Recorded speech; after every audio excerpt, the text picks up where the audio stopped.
Paul Finebaum on his show was asked about whether Tennessee has returned to being an elite program. And he says that he believes they are very close. Here's his quote. I think they are on the cusp of it. Making the playoff is a very big deal.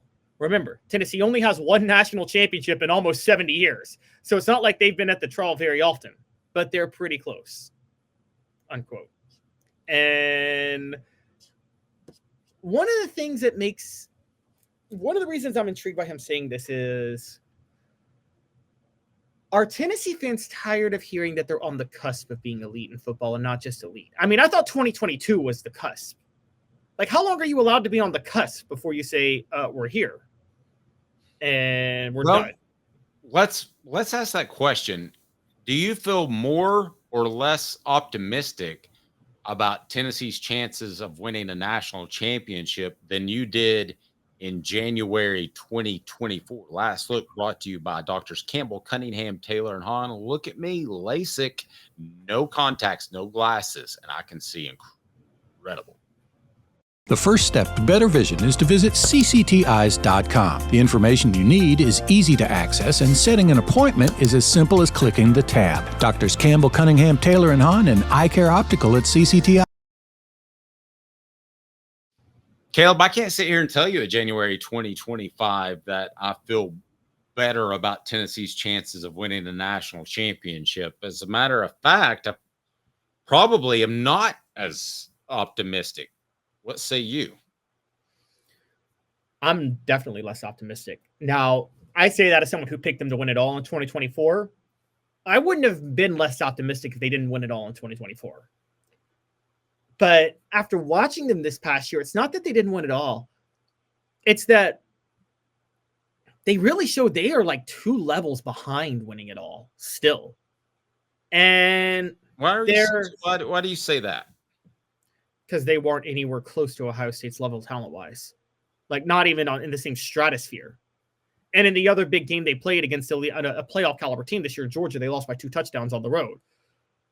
I watched this team this year and I thought, and so that's the first part. The other part is, look, this is an offensive-based team. This is an offensive-minded team.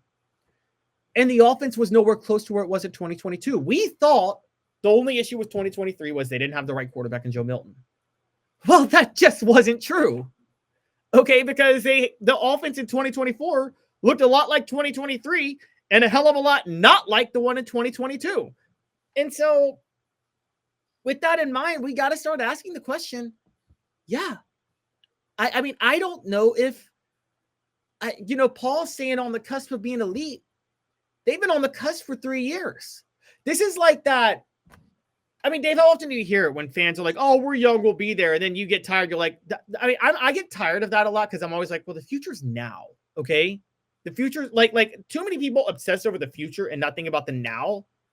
And honestly, Tennessee should be done thinking about the future. They're going into year 5 under Josh Heupel. They're not going into year 3. I'm going to say the same. I'm going to say I feel the same. And I say that because I think that Tennessee proved to be a more well-rounded team last year. Didn't have the offensive explosiveness. So I could even go so far as to say I feel more confident, which I know you would probably flip out over. But the fact that they built the defense, the fact that they showed that they could win with 12 personnel, yeah, I'll go ahead and say it. And it is our YouTube poll question, if you want to take part in it. How do you feel about Vols compared to this time last year? Same, better, or worse? Right now, it's all split 3 ways down the middle. I'm going to go ahead and say better because they built the defense, because they built a running game that I didn't think that they necessarily could build in 2022. I thought that Tennessee would always have to outscore people. I didn't know that they could win games, 19-16. So I actually feel better now that I've thought it out in my head. I feel better about Tennessee's chances to win a championship than I did last year. Maybe it's perspective slowly creeping in with time, Caleb, but I'm going to disagree with you. I'm not even going to say the same. I feel better about Tennessee's chances of winning a championship. Am I insane? I think you're insane. One, Tennessee, we have found out now, got to where they got because they benefited from a very, very weak schedule. Okay. We had they did beat Alabama and Florida. Dave, I'm not saying that's the same as beating Florida in the 90s or Alabama under Saban, but they did beat Alabama and Florida. They did have high expectations to deal with and made the college football playoff. I mean, that means something to not crumble and fall apart after the Arkansas game. I mean, you got to give them a little credit in their mental fortitude for that. I think they look, the middle of the season when things were rough, I give them credit, particularly that Florida win. But one, they laid the foundation for how to beat Alabama, and then Oklahoma beat Alabama 24-3. A bad Oklahoma team, by the way. And so it's hard with the playoff berth on the line for Alabama. We're talking about. Yeah, okay. Go ahead. So I'm having a lot of trouble giving them too much credit because I saw them play 2 games against elite competition, and they got pretty much manhandled both games. And that's what's standing out to me. Alabama, you said earlier in the show, has elite competition. Alabama has elite talent. They're not elite competition. Elite talent, excuse me. Yeah, they're not elite competition because they have a quarterback who is a horrible fit for Kalen DeBoer's system. So I'm sorry. I can't look at what the offense did this year and say that I think this team is on the cusp of being elite because I thought they were going to return to their 2022 offense. The defense is never going to be able to win this team a national championship, and they proved that this year. They couldn't win this team a national championship this year. Okay, they needed the offense to step up, and the offense never could. And so I'm looking at this now, and I'm saying, either, and I mean, look, we have to ask a few questions, Dave. Do we have to ask, is Nico processing the way we thought? Is the offense being figured out? I mean, there are some real issues with this. We have to.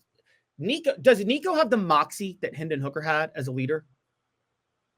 Okay, well, let's deal with Nico in particular. I mean, do you feel?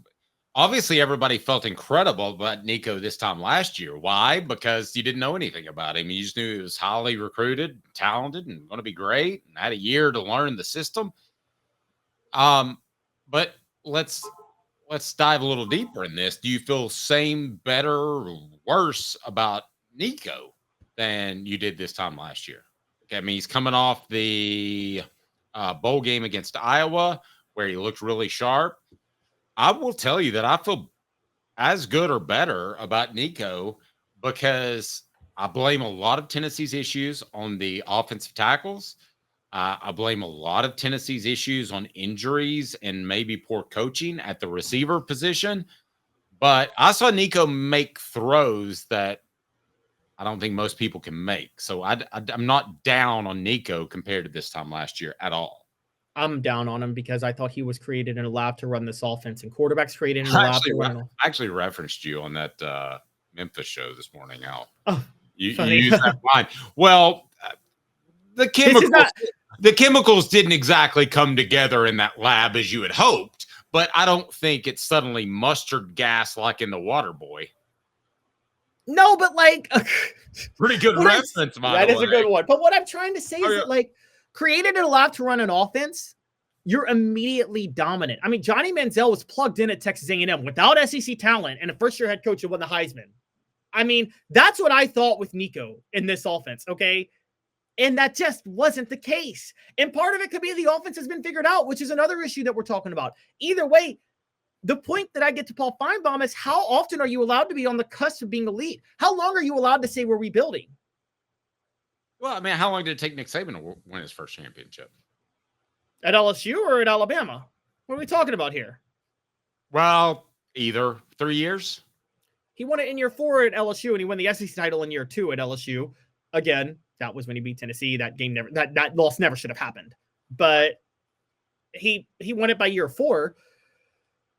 And I mean, the fact that Tennessee didn't win a national championship in year 4, considering the dumpster fire that they were, and nobody expects Josh Heupel to be as good as Nick Saban. So, I mean, that to me is not a downer at all. I'm sorry. It's not that he didn't win a national title. there was such a drop off, such a dip with the offense that I'm sorry. I think that's the issue. I don't see them on the cusp of being elite. I don't. As a matter of fact, Dave, I think they got a lot of issues going into this year that they still haven't addressed from this past year. So that's the problem. All right. We'll see if we can get Paul on. He'll explain that a little bit more.